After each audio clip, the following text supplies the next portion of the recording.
Good evening, baseball fans. How are you doing? We got some breaking news. Rafael Devers is staying in Boston for quite a long time. How are we doing, everyone? Hello. I'm a happy boy. Rafael Devers is staying where he belongs in Boston for the next 11 years. I'm quite happy about this. My goodness, we needed something. In Boston. Man, we needed a feel-good signing, and this is exactly what the Red Sox needed to do. It's about time. They should have done this years ago. They should have done this when he hit the home run off of Aroldis Chapman at Yankee Stadium. What was it, 2017? Hit the Oppo shot. That's when you should have signed Rafael Devers long term. It was at that moment I knew this kid was going to be a star. And, man, finally, they got it done. What else is there to say? I'm not going to be here too long, everyone. I'm currently working on a video as we speak. I was sitting here. I'm still getting over a cold, but I was sitting here. All of a sudden, the phone started blowing up, and I'm like, oh, my goodness. Hyde, you crazy son of a gun. You did it, which reminds me. I got this, I don't know, what is this? Mountain Dew, zero sugar, the melon flavor. You know me, everyone. We got to take a little victory sip here. Here we go. Delicious. Tastes like a World Series, if you ask me. How are we doing? We got some activity going on here. Ben Lowry becoming a member for the 5th month. He also says Bauer to Boston is still possible. Also, Ian Happ. I don't know if Ian Happ is going to go anywhere, but I would not mind Trevor Bauer at all in a Red Sox uniform. The guy can still pitch. The Red Sox need pitching. That sounds pretty good, if you ask me. U.S. veteran with a super chat as well. Let's hear it for Robbie, Rafael, Red Sox, and hit the like button. Yes, everyone, if you are new, think about subscribing to the channel. We're trying to get to 30K by opening day. We're getting pretty close. We're about 1,500 people away from getting to 30K subscribers. What an awesome milestone that would be. And if you can, everyone, hit, excuse me, everyone. My goodness, this cold has been killing me this week. But hit that like button for me, everyone. That's really going to help this get out there into the algorithm. But here we go, everyone. Here we go. Let's kind of just dive into this really quick. Let's dive in. I'm not going to be here too long, like I said. At the end of the day, yes, it is a big extension, but there's not too much to talk about when it comes to this. I'm just going to break down some numbers. We're going to kind of look at some things. But here we go. Let's get the music ready. Alrighty. Here we go. Alrighty, so taking a look here. So looking at the Red Sox payroll. Look at that. Seeing one of your young star players locked up long term is pretty nice, if you ask me. So they did just come to terms on the 1-year deal. When that got announced, when they announced a 1-year, $17.5 million deal, I was still hesitant. I was still not quite, because you were hearing, all these people were saying, oh, this is a good sign, blah, blah, blah. But they did the same thing with Mookie Betts. They signed Mookie Betts to a record number for 1 year of arbitration, and then ended up trading him to the Dodgers. So, I saw this, and I'm like, all right, I'm not, I'm going to hold my breath here. I'm not going to, jump the gun. But, hey, in the end, it was a good sign. So, for the people in the media that, that were talking how it was a good sign, hey, you got this one right. I'm just saying. But looking here at the rest of the deal. We got another super chat coming in, $1.99. Ian Happ is a free agent next year, possible trade. Hey, I wouldn't mind it. At all, Ben. If you could get someone like an Ian Happ, that would be awesome. I don't know if the Cubs do it. I think the Cubs are trying to win, so I don't think Ian Happ's going anywhere. I would like another starting pitcher, though. Thank you, Ben, for the super chat, my friend. But taking a look here, so it is an 11-year, $331 million deal. This was a little worrisome in the beginning. Like I know negotiations, they play out, but when you were hearing, the rumors that Devers, his camp, the Red Sox, they were far apart, and it's kind of like how the ownership likes to, this is, I believe now, this is the biggest contract the Red Sox have ever given. Ever.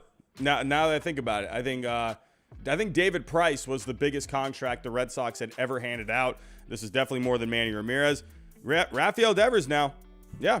He is the highest paid player in Red Sox history. And I think, honestly, if there's one guy you're going to do it for, I think it's Devers. I mean, you probably could have done it with Bogarts, to be completely honest with you. But, now that he is gone, obviously, Rafael Devers. I mean, this guy is one of the premier hitters in the game.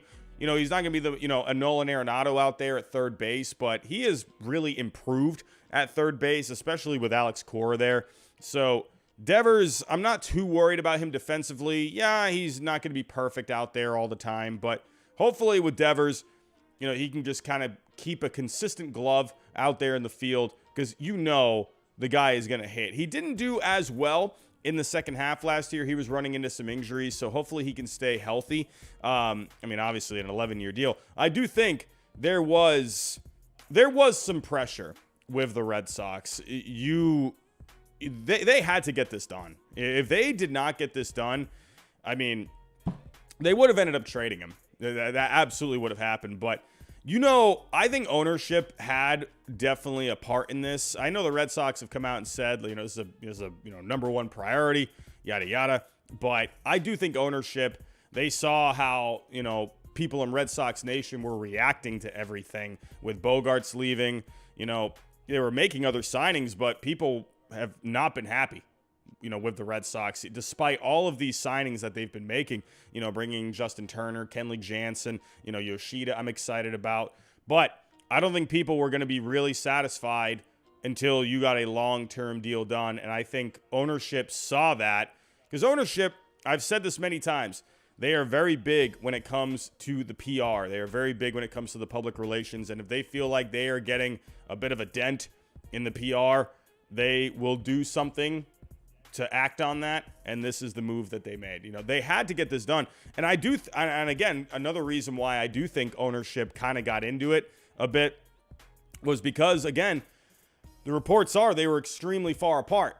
They were galaxies apart. So, and all of a sudden, there was some movement in the last week or so. So that's what I think. I definitely think ownership had a bit of a hand in this. I definitely think they wanted to get something done because you're seeing all these guys, getting these kind of deals. You got to lock up your players. Look at what the Atlanta Braves have been doing. The Atlanta Braves have been putting on an absolute masterclass when it comes to locking up your young guys long term. This is what you need to do. Rafael Devers, the difference with him and Xander Bogaerts is Bogaerts was a few years older than Rafael Devers. Devers has a good 3 years on him to where it makes a deal like that a little more enticing. When coming into this offseason, I thought if there's going to be one guy that you sign to a contract, you're not going to sign both. I did not think they were going to sign both guys. But to me, I thought Devers was the more likely guy because Bogart's age was not on his side. Not like saying he's old or anything, but if he's looking for a, long-term, 9, 10, ended up getting 11 years, then I thought Devers more likely was going to be the one that got signed. So in the end, this is exactly what the Red Sox needed to do. I think they listened to their fan base, but I think they also just used some common sense. This guy's one of the best hitters in the game right now. You had to get this guy locked up. And because if you did not have Devers in this lineup, if you took out Devers, right, and you traded him, I don't know, San Francisco, Philadelphia, Chicago, wherever, man, your lineup was not looking too good at that point. This is the one guy who has been hitting just so consistently over the last few years. You needed to keep this guy long term. So Rafael Devers going to be making right around, he's going to be making 17.5 this coming year, but then his deal kicks in 2024. So he'll be sticking around until 2035. That's a pretty long time. That's kind of weird saying that out loud. 2035. What in the world, man? I'm going to be how old when that deal is over? I don't even know. I can't even do math in my head. I'm definitely going to be an old boy at that point. But let me catch up to some super chats here. We had a couple pop in. Mark A, $4.99. Thank you, my friend. We're finally eating in Boston. Cheers, Robbie. What do you think of Seth Brown as a trade target? You know, I think when it comes to someone like Seth Brown, let me pull up the numbers here. So I definitely think the Red Sox are not done when it comes to making some kind of a move. You know, with a Seth Brown is a lefty bat, 25 home runs. He's fine. I don't know. His defense was not very good. Look at his defense this past year. My goodness, no bueno. Well, he probably played a lot of first. So, I mean, he can move around. I think the Red Sox would like his versatility, but I think right now, you know, if you maybe Tristan Casas has been in the rumor mill. If he were to get moved, maybe that could be another option possibly, especially with a guy in Oakland. You know, they really have, you know, no use to hang on to this guy. So maybe if you end up trading Tristan Casas, sure. But I think for now, probably not, my friend. But Mark A., thank you so much, my friend. We are eating in Boston tonight. CRaz951, how you doing? Should they lock up Casas Brave style? I think with Casas, Michael, here's the thing, right? With so I'm looking at like Michael Harris II, right? They signed him up in his rookie year. I think wait and see how Casas does in the first half of the year. If he really looks like he is just very comfortable playing in the major leagues those first couple of months, yeah, I definitely think you should look into it. Why not? Tristan Casas is a guy where 23 years old, if you signed him to like a 7-year deal, you know, something similar to Michael Harris, I don't see the problem with that. You know, I don't know. I say give it a few months, see how he responds in the, you know, first couple of months of the season. Michael Harris, when he first came up, this guy was just electric when he came up. So, yeah, I wouldn't mind maybe look into it. I want to see how he does, though, if he is in a Red Sox uniform. We'll have to wait and see because he has been in the rumor mill. So, taking a look here. But, yeah, Rafael Devers in Boston until 2035. So, with Devers, again, you know, if we're taking a look at the offense, if we go back to 2019, Rafael Devers is 4th overall in Fangraph WAR, only behind Jose Ramirez, Nolan Arenado, Alex Bregman, and then Rafael Devers. When it comes to just offense, Rafael Devers is 3rd overall when it comes to the Fangraph offensive numbers. So, I mean, what else is there to say? You know, going back to 2019, he's hit 292, a 352 on base, a 532 slugging. I mean, come on, this is absolutely, you got to keep this guy's bat in the lineup. You know, I was sitting here, yeah, I made a video on some Rafael Devers trade proposals, but I made sure I made it clear every single time I ever talked about a Rafael Devers trade that I think the first thing you should do is sign the guy.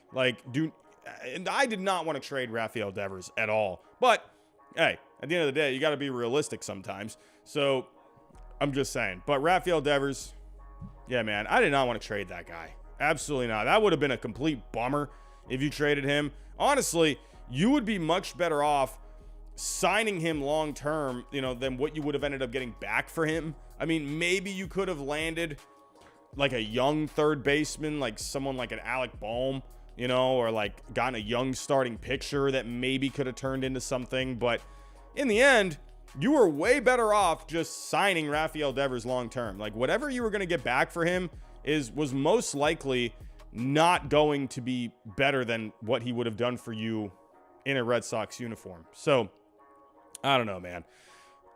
Overall, I'm very happy about this. There's not really much else to say. It is just an extension at the end of the day, but it's a massive extension. This is huge news. This is great news. But basically what I'm saying is there's not really just a whole lot to talk about with it because they extended him. That's pretty much the end of the story. But they needed to do it. I do think there was some pressure from the fan base. I think ownership was feeling it a little bit. I think they said, all right, we gotta make some kind of a move here. So what do the Red Sox do next? What do they do next? I don't think the Red Sox offseason is done. We were just talking about Tristan Casas. You know, listen, teams are going to be calling. They're going to be kicking tires. They're going to be asking if this player's available, this player's available. The one thing with Tristan Casas, man, is he does have a lot of value. He has a really good amount of value. The one thing with Tristan Casas that I love is just his ability to get on base. You don't see those kind of on base skills very much. You know, the way he's just so strong with his plate discipline. It's actually to the point where it can hurt him, where he ends up passing up on pitches a lot that could be hittable. To where that's how disciplined he is at the plate. Like, he needs to be a bit more aggressive at the plate. But man, there is a lot of power in that bat. There's a good bat. He reminds me of Matt Olson. I think that's what he really could end up being. So he's a big kid, obviously. He's what, 6'7", like 250. He's a big kid, man. But if they were to trade him, honestly, I think the Red Sox and the Marlins, I really do think they are good trade partners. You know, even if it's not with Casas, there's a lot of different ways you could go with the Red Sox and the Marlins. They both have pieces that each team needs, whether that's the Red Sox needing pitching or the Marlins maybe needing some bats. You got always forget how to pronounce his name. Is it Ceden Rafael? I was saying Cadeni Rafael at one point. Botched that one. I think it's Ceden Rafael. I haven't actually heard anyone say the name yet, but whatever. Rafael, let's just say that. So this is a guy that you could include in a deal where he is really shot up through the system. You could sell high on him. You know, he is someone you could include in a deal. But I would, if Tristan Casas ended up getting moved, I'll be honest with you, I wouldn't be really surprised. The Red Sox traded Hanley Ramirez back in 2006. Or was it? It was 2005. It was Thanksgiving. So they traded Hanley Ramirez. They traded Anibal Sanchez, one of their top pitching prospects. They've done this before. If they traded Tristan Casas, I wouldn't be surprised because they've done it before. Now, they traded Hanley Ramirez for Josh Beckett. That's a bit of a different arm. That's definitely better than a Pablo Lopez. But Pablo Lopez is someone that the Red Sox could use at this point. He would be really good in the number 2 spot in the rotation. You'd have a lot of depth at that point. Man, I mean, that if you were able to land someone like a Pablo Lopez, your rotation is looking really good. I'm just saying, you know, James Paxton, he's listed here as the 4. I don't know what's going on with James Paxton. I don't know, man. I haven't heard anything about him. I haven't heard any updates about him. So at this point, you can't really go into the season counting on James Paxton. You do have Tanner Houck in the bullpen. That's another guy. That is another guy I do think the Red Sox could include in a deal because his role right now is pretty up in the air. He was having some back issues last year. The Red Sox have said they feel like the starting rotation is an area of depth for them. And the first thought I had, I'm like, okay, well, I did make a video on some possible Chris Sale trades, but you would have to eat a lot of money for Chris Sale or include a player with him because that contract is upside down. It's underwater right now. Corey Kluber, obviously, you just signed. You're not trading him. Nick Pivetta, I don't see really a trade for Pivetta. He doesn't have like a ton of value. Garrett Whitlock, you're just moving to the rotation from the bullpen. They obviously signed him to an extension not too long ago. So really the only guy that I could see the Red Sox trading would be Tanner Houck. That's the only guy that I could see. So I could honestly see a scenario where the Red Sox maybe do Rafaela and Houck, if maybe that could possibly land them someone from the Marlins. So let me, where's Houck? There you are. So if you add those two values together, you're looking at around 33.6. Now, the thing is that, you know, Rafaela, he's still in the minors, so it's not like really he's like a bat that could help them now. So I don't really see why the Marlins would really want these two guys. I think they would want Casas at the end of the day. God, could you imagine? Look at it. Put these three guys together in a deal. You get a haul, man. Honestly, I mean, put these three guys together. Dude, I'm taking Jazz Chisholm. And, man, I'm taking, I don't know, give me a picture as well. I'm taking, where is he? I'm taking Edward Cabrera. I mean, come on now. I don't know, man. This is pretty enticing. But then again, the Marlins, they are looking for bats, so why would they want to give up Jazz Chisholm? Well, the one thing with Jazz Chisholm is he had a lot of problems in the clubhouse last year. So I wonder if the Marlins feel like if they're going to be getting someone like Cassis back, maybe they could move on from Jazz. He really seemed to ruffle a lot of feathers in the clubhouse last year. A lot of guys were not very happy with the way he was conducting himself. I remember he went on MLB Network and I don't remember the exact quote that he said, but he basically said like, hey, I'm having fun. I'm coming out here. I'm just enjoying myself, yada, yada. But would they trade him? I'd probably lean more towards no. I don't see that happening. But I will say, man, if this were to come up, man, I would like it, man. I would do it. You get an up the middle guy. You could put him at second or short. Edward Cabrera, young arm. Oh, I would do it. I would absolutely do it. But let's clear this out. Let's say you could do, instead of Cassis, could you do Dahlbeck? Here's the thing with Dahlbeck, though. You're not really going to get a whole lot of value with him right now. I still think there is a chance in Dahlbeck, to really get himself together. I think he went through a bit of a sophomore slump. I just think, 2020 was his first piece of action in the major leagues. 2021, I count more of his full rookie season. But you could say that it was a bit of a sophomore slump. So, he can make those adjustments for next year. So I do still have faith in Bobby Dahlbeck. But if you're to go here, let me pull up Dahlbeck. So where is he? He does not have a lot of value right now. Where is he? Dahlbeck, you're killing me, my friend. There he is. Yeah. 0.8. He's not even worth $1 million right now, according to all the numbers on baseball trade values. So, if you're sending Dahlbeck over to the Marlins, you're not really getting a whole lot. So, you could include him. Maybe you put, I don't know. At this point, I think the guy that the Marlins would want is Cassis. So, I don't know. That's just, if I were the Marlins, I'm doing everything I can to get Tristan Cassis. So, I don't think the Red Sox are done. They still need to add someone. Could they go with Christian Arroyo at second base? Sure. But I look at Christian Arroyo as more of a utility guy. He's had some injuries, so I don't know if you can fully count on him.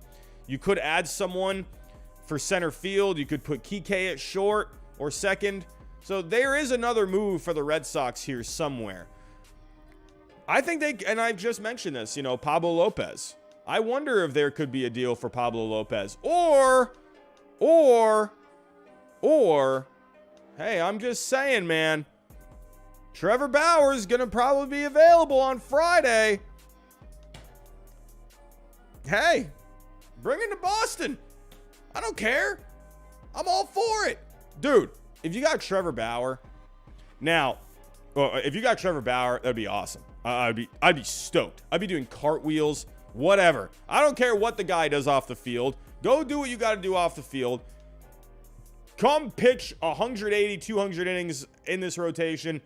I'm a happy boy. I don't care what you do off the field. Well, obviously, don't be doing any dumb stuff, Trevor Bauer. But listen, man, I'm talking on the field here. I would want Bauer in this rotation. Now, here's the thing. You could go a couple of different ways with this, with the Red Sox, right? All right. So, I've talked about the Red Sox and the PR, right? The public relations. First thought in my head that comes right to my mind, I don't think the Red Sox would want anything to do with them because they're always looking out for the PR side of things. That's what I think. That's my gut reaction to when I think of Trevor Bauer in a Red Sox uniform. Don't think it happens. I think there's a 5% chance it happens. That's just my own personal opinion. But listen, I'm not trying to stir up anything here. I don't want to bring this up. I'm sure the guy doesn't ever want to hear about it again. But Reese McGuire, he got into a little bit of funny business. Okay, I'm not going to get into details, but they did bring in Reese McGuire. Obviously it wasn't as a big old thing like Bauer's thing was, but they did bring in someone like Reese McGuire, who was in the news for something that I'm not going to talk about. So, I don't know. I think Bauer would be awesome. I just don't think the Red Sox would end up doing it. So, the Red Sox, it's interesting, man. God, would they do it? Would they do it? Because if they had a chance, let's say this. Let's say Bauer called them and said, all right, hey, I'll come pitch for you for like $10 million. God, Hyde Bloom, he would be like a drop of sweat would be running down the side of his face. And he'd be like, oh my God, like American Psycho. Oh my God, I got 10 million. That's it. Hyde Bloom, the bargain master that he is, would love that. He would love it. He would literally go on a shopping spree at Ross Dress for Less to celebrate that he could get Trevor Bauer for like $10 million. He would love it. I'm just saying, man. Hyde Bloom, he loves himself a deal. So, but hey, I'm just saying this too. I'm just saying this. If Hyde Bloom, hey, I think in a way, I'm kind of happy for him, because this guy was just getting dragged. Just getting absolutely dragged this offseason. I've been on the record, man, saying many times, just let it play out. Just have patience. Let things happen the way they need to happen. Trust the process. So I think Bloom can kind of breathe a little bit now, but I don't think he's done. This team is not done yet. If they can add, could you imagine if they added someone at second base, like a premier bat? I don't know how they do it. I don't think the Marlins trade Jazz Chisholm, but if they somehow got that kind of a bat, some way, somehow. At first base, here's the thing. Tristan Casas, I would be pretty sad if you traded away Tristan Casas, but here's the thing, man. You got a couple of guys on the free agent market. You got Bobby Dahlback right there. I mean, it's not like you don't have other options out there for first base. Casas, yeah, I would love to keep Casas long term. Don't come at me in the comments saying, what do you mean you want to get rid of Tristan Casas? No, that's not what I'm saying. I would love Tristan Casas for a very long time. But if they were to trade him for, let's say, an arm for the rotation, excuse me, an arm for the rotation, I listen, I'd be happy with it. I would, I remember trading Hanley Ramirez. I remember when that trade happened. I remember there were people out there. At the time, you didn't have Twitter, you didn't have Facebook, you didn't have Instagram, but there were the forums out there. There were those little, chat forums that you could talk in. And I remember there were people there thinking, man, you got rid of Hanley Ramirez? You traded away one of the top prospects in the game in Hanley Ramirez? Man, what a bad move that is. And hey, it landed you Josh Beckett, who was absolutely nails in the 2007 playoffs. That guy was amazing. But so you survived that. I think they could survive without Tristan Casas. I'm just saying. I don't know. But if you really think about it, if the Red Sox were to make a trade, which is really the best option right now, if you want to add premier talent to the team, there's not really a whole lot else on the free agent market. Like I said, you do have some first basemen out there. If you were to part with Casas, you got someone like Brandon Belt. You still got Trey Mancini. There are guys out there. So Casas, when you look at all of these guys, Casas, when you look, he is right now to me, I don't want to say the most expendable. That's not the right word. I'm just saying when it comes to his value, like what he could bring back, and a guy that I would be okay with parting with. I wouldn't love parting with him. I wouldn't even like parting with him. I wouldn't even be okay with parting with him. I would be pretty sad if you traded away Casas because I'm pretty excited about him. But I do not want to part with Bayo. I don't want to trade Whitlock. I definitely don't want to trade Meyer. I mean, I'm just saying, when it comes to the guys that have at least $30 million worth of value, Cassis is the guy that I'd be okay with parting with at the end of it. Don't want to get rid of Meyer. Don't want to get rid of Whitlock. Don't want to get rid of Bayo. I definitely don't want to get rid of Bayo. I think Bayo could be something pretty awesome. I'm just saying. I think Cassis has the most value right now that I'd be at least somewhat okay with parting with. If it landed you a good piece for the rotation, right? And maybe, and you know, we're talking here, you know, if you, let's say you just did this.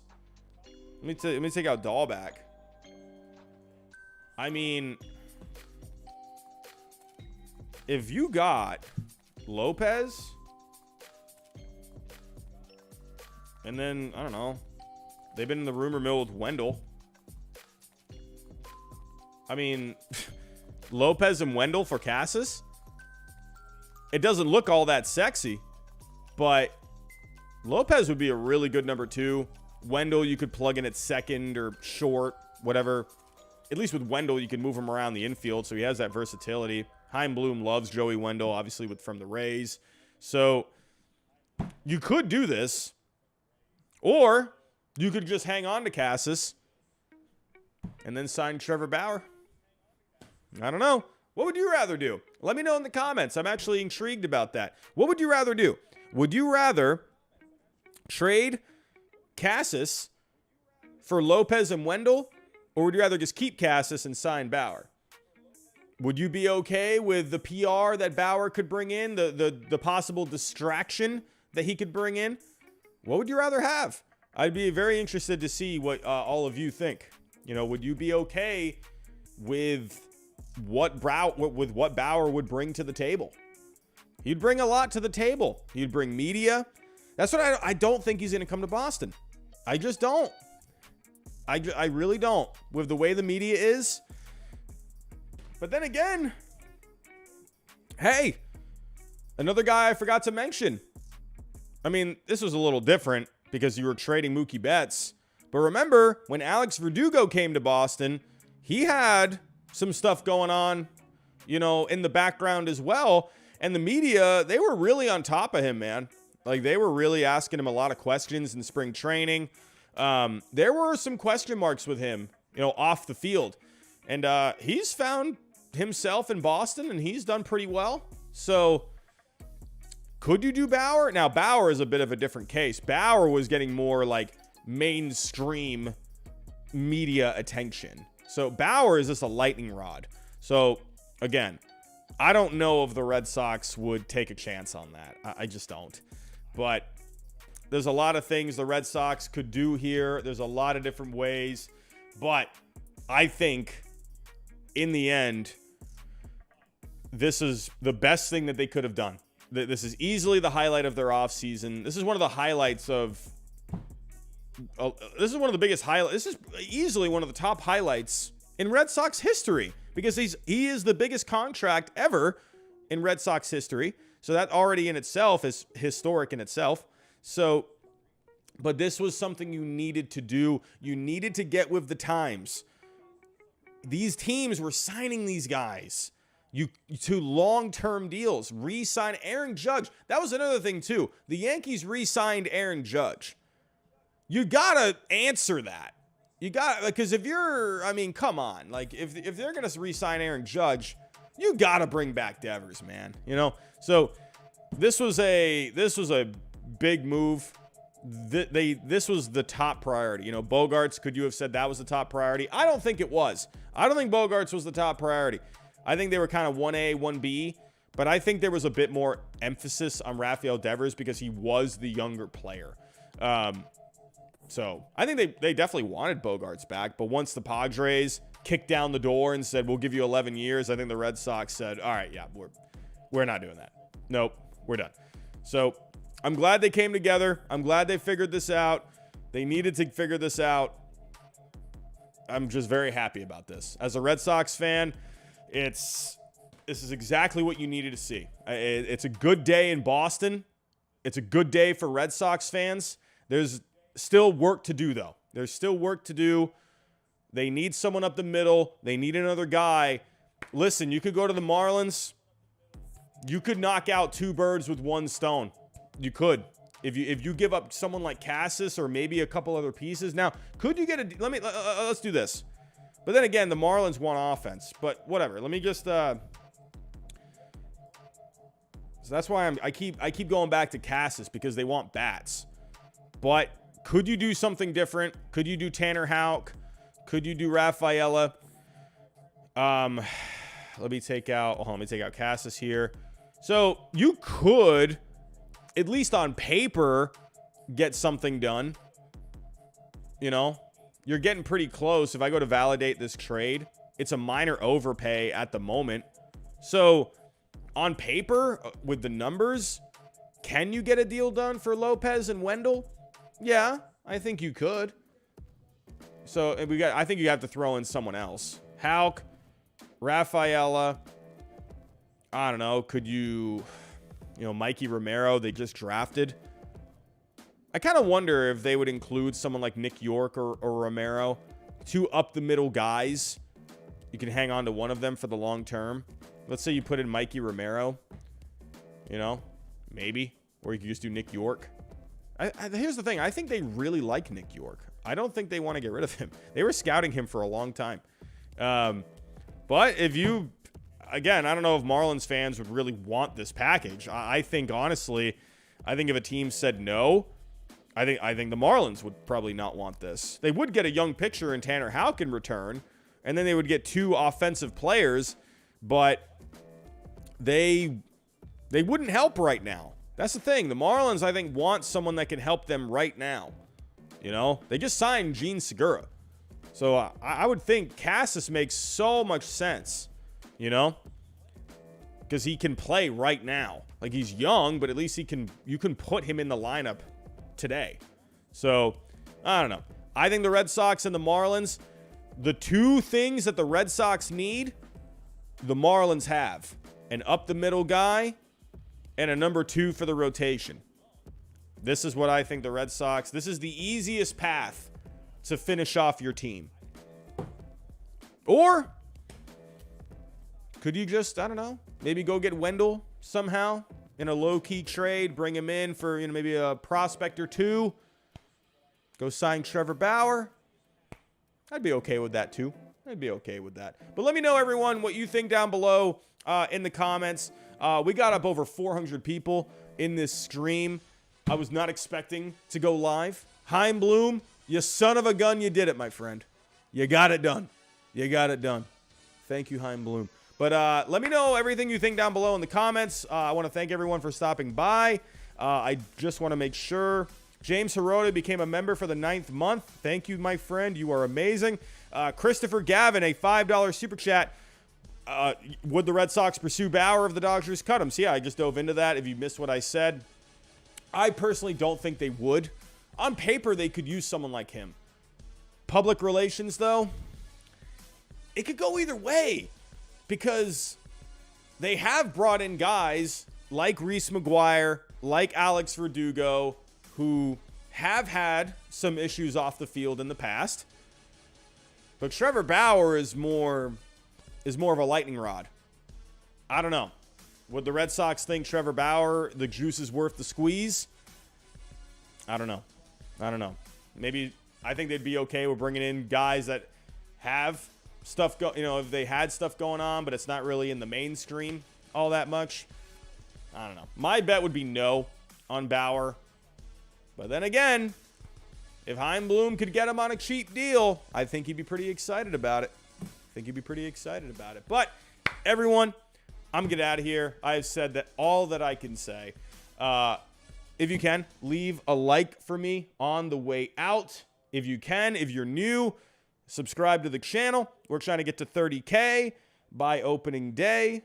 And also, don't forget about our sponsors on the channel, everyone. We got SeatGeek. Use my code Hyde, $20 off. There's no baseball right now, but you can still go on SeatGeek. go find yourself some tickets for NHL, basketball, concerts, whatever. And go check out Prize Picks if you're into the sports betting game. Use my code GINGER, and you get a 100% deposit match. All right, everyone. I'm going to get out of here. Thank you for stopping by on this fine evening. Yeah, it's evening now, 6 o'clock here on the East Coast. But Red Sox fans, rejoice. It's a good day. You can go to sleep easy tonight knowing that Rafael Devers is in a Red Sox uniform for years to come. Have yourself a great night, everyone, and I'll talk to you next time.